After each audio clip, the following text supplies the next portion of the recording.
Emelie, what would you say, what kind of changes are you making in your life, and how is that going for you?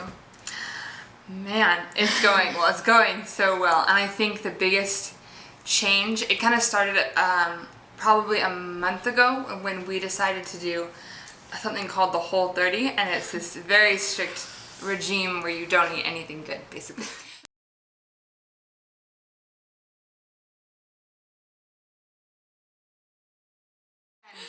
I started it with Elizabeth, and I failed on the 10th day, and she continued, and I didn't really continue. And I remember on the 10th day failing, and I was working at a coffee shop, and how it works is that at the end of the day, we throw out the pastries that are old.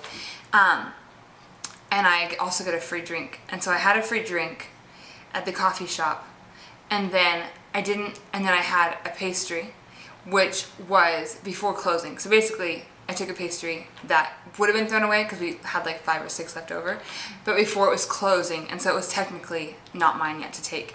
And I was sitting there eating it, and I was just overwhelmed by how little character I had. And it was really humbling because growing up, I grew up in a very in a family where there's a lot of discipline and a lot of emphasis on character, and compared to a lot of people I knew, I grew up with character.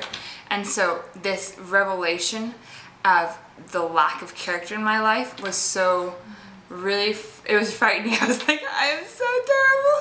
And it was, I know, and it was more than, but it was not just shame, it was also a godly conviction. Like there's more that I was created to be. So there wasn't just a feeling of like hopelessness, like, oh my gosh, I can't believe how horrible I am. But there was a dawning that there's more to life than this, and there's more, and that character and righteousness are very similar, especially when character is sought after because of a love for God and a love for His holiness, and it's just like seeking His presence.